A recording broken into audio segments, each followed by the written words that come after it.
Well, after one of possibly the best rail fanning trips of my life, here we are back in the basement to go over the haul that I got at the Great Train Show. Like I said, it's one of the biggest traveling train shows in the country, and it was really good to go back because I hadn't been there for several years. I think the last time I went was when it was in Council Bluffs in I think 2019. After that, I hadn't gone back to the Great Train Show until now, so yeah, great to go back. I actually was surprised at how many people I recognized there. My old friend Leon, who you may remember as the guy who sold me the two Union Pacific engines back during Train Thunder in May, he was there, ready to strike up a deal. He had a lot of interesting stuff. I was surprised at how much foreign model train stuff there was. There wasn't any Hornby or Blackman Branch line, but there was there was Rivarossi, there was Markland, there was Trix, there was a whole table dedicated to Markland, and interestingly enough, believe it or not, there was Diapet, because apparently, before they made really accurate models of Thomas trains, Diapet made HO scale stuff. So that's pretty interesting. But Leon made me an offer on the Japanese electric engine that I showed briefly in the original video, and it was interesting. He wanted $75 for it, which I think that was an alright deal, but there was just so much at the show that I liked. I wasn't able to get everything, um, just because there was so much and I didn't have enough of a budget. There were some things that I had to let go, like that Brio. There was like a vintage Brio steam engine that I thought was cool, just a kind of like my wooden railway collecting thing on the side, but I had to let that go too. But it was alright because I think what I got I will be happy with. So let's discuss that, shall we? Let me just get this. Bring it in frame if it will come in. The Midwest, a bag by Midwest Model Railroad. They're a train store in the Kansas area. They had a little booth just talking about who they were. They were giving out bags and business cards, so yeah, I got one of those for a souvenir. They were giving out for free, so that was nice. And within this bag, we come to our first items of the train show haul. Actually, well, you already saw it, but Kato Unitrack, of course, because you can't have enough Kato Unitrack. It's just really nice stuff, and I just figured it's there. I might as well pick up some more. And I also got this. They're apparently re-railer tracks, but I just like them because I thought they would make good level crossings. So I got them just to have some crossings on the layout. They look nice like that. So I have those. I think I'll make good use out of those on my layouts.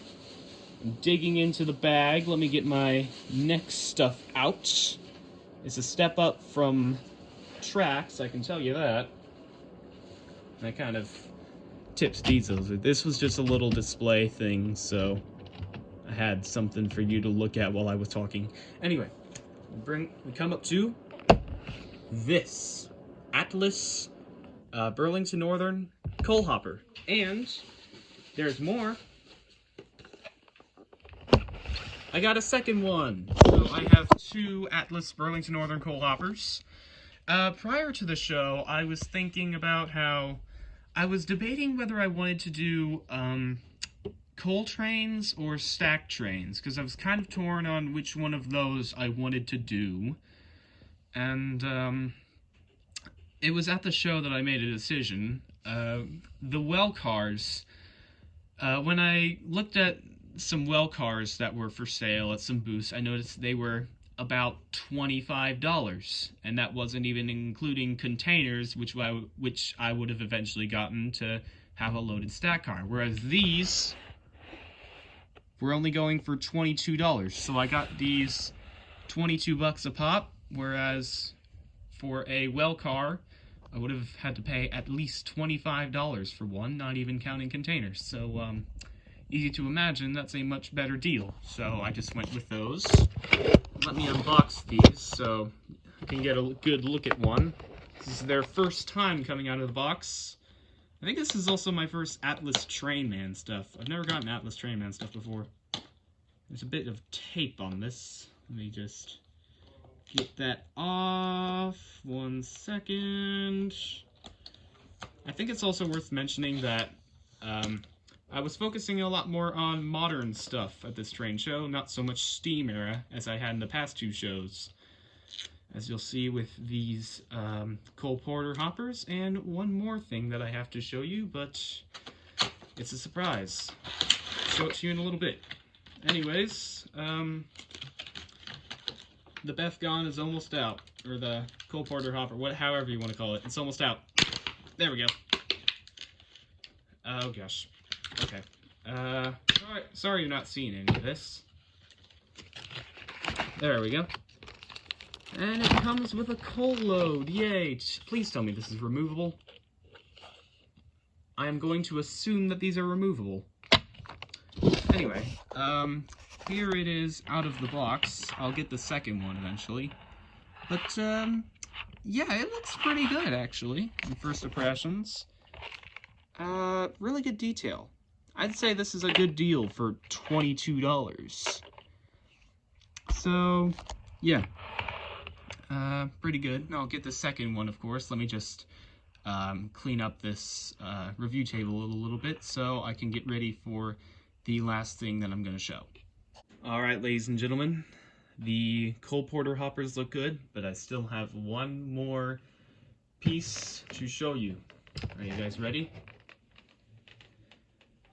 You prepare a feast for me in the presence of my enemies. You honor me by anointing my head with oil. My cup overflows with blessings.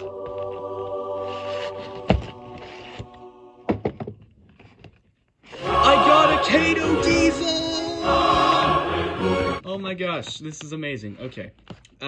So, yeah, I told you that I was, looking for more modern stuff, not so much steam engines.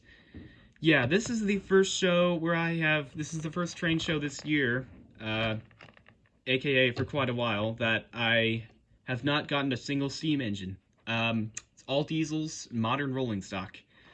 And I'm alright with that because I think that's alright. I've been looking for more diesels, and I figured I should be looking for more Union Pacific stuff anyway, because after a certain trip to a certain yard in a certain town in Nebraska, I have been on a bit of a Union Pacific kick lately, which leads us to the present day in this absolute beauty that is AC 4400 number 5714. And I can tell that it seems almost practically new. All the separately applied details are on here. And this only cost me $100, so I'd say that's a pretty good deal for a locomotive like this. It also came with these sunshades packaged inside the locomotive, so it came with that if I want to add those on. But yeah, it's a beautiful engine, and I've been looking for more Union Pacific stuff anyway, because this is pretty much my only HO Union Pacific diesel engine, and one of my only HO Union Pacific engines, period. Besides one other engine, which is also a Kato Union Pacific AC 4400. But as you can tell, Lord forgive me of my sins. So basically, the story goes that, my older brother bought this for his layout, which is now my layout, because he moved away, and now I operate his layout. But anyway, my older brother bought this, of course, that was back when I was a toddler, and of course, I liked trains, and if I ever saw anything train-related, of course, I wanted to touch it. Which led to stuff like this, because I didn't know how to properly handle models.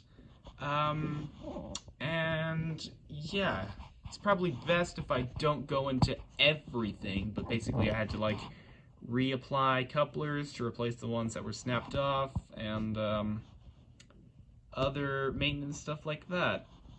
Miraculously though, this engine does still run, so that's a plus at least. It still runs on DC layouts like this, and DCC layouts like the actual train layout in the corner of the basement. But now, I have a second Union Pacific AC-44 to lash up with the original one, and also this one won't be absolutely destroyed by someone who doesn't know how to properly handle models. But now I do, a little bit more than I used to anyway.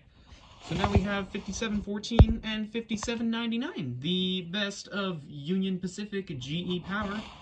Great to have more Union Pacific yellow on my layout, just so that I got a bit more variety. And I think it's interesting to note, this is not the only locomotive that I got at the train show. I got a second engine, very similar to this.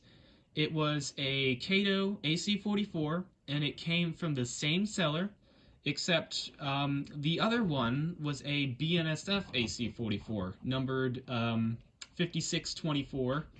An interesting story about that, on the box of this one, if I can get it right here, alright, other side. Hopefully you can see this, but it says 100. The seller wrote 100, indicating that, of course, this cost $100. And on the BNSF AC-44, it was also written 100, except I opened the box just to see the engine, because we were allowed to do that, just to see what condition it was in. And it was in really good condition too, pretty much the same condition as 5714 here. But basically, what was interesting was that there was a little sticker inside the box that said 90. So the sticker said $90, but the box said 100. So when I purchased that and this locomotive, I asked the seller about that, and he said the sticker wasn't supposed to be on there, but since it was, I could get it for $90. So that's how I got a 10% discount on a already extremely nice locomotive. So that was great. But then you're wondering, why don't I have it here with me? Well, I kind of made a deal with my parents that I could keep one of these, but I'd have to save the other until Christmas as an early Christmas present. So I can't show 5624 until Christmas, so I'll definitely get around to making a video about it sometime. But in the meantime, at least I have a really nice looking AC-44, and in only a few weeks... Anyway, sorry about that. In only a few weeks, I will be able to get another, or I will be able to show another AC-44, this time in the BNSF livery. So I had both BNSF and Union Pacific. I guess that's about it for what I got at the train show. Pretty much the only other thing is just a few railroad t-shirts. But, yeah, that's pretty much it for the Great Train Show haul. Amazing show. A lot of good stuff there. But I guess the only thing left to do now is get 5714 onto layout and see how it runs. Alright, ladies and gentlemen, here's a historic moment. The first run of Union Pacific 5714 on this layout. Is this thing DCC? Hang on. Is this...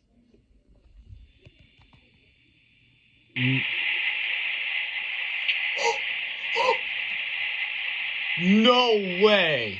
No way, Jose! This thing is DCC equipped, and I got this thing for $100. Best steal of my hecking life. Thank you, Lord. Alright, well... I told you this was the first run, so I didn't know what to expect. Yeah, let's run this thing, shall we? Oh my gosh. $100.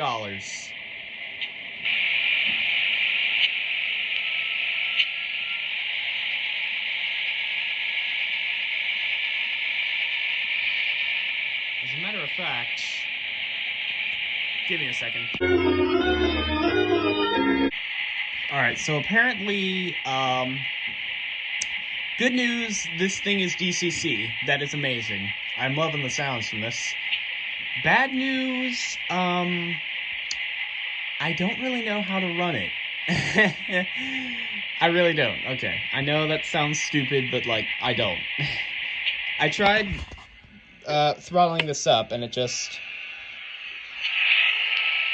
not moving. I tried programming it to the road number, but it didn't do anything, so I think it's just programmed to 03. I mean, even then, the sounds are still phenomenal in this thing. But, I guess I'll just have to acquire the help of people who know way more about DCC than I do, so, I mean, it's not too disappointing. It's still a beautiful locomotive. I'll get it figured out. It's fine. But, yeah, that's about it for the Great Train Show. And, yeah, thank you for watching. And, great to have this beauty on my layouts.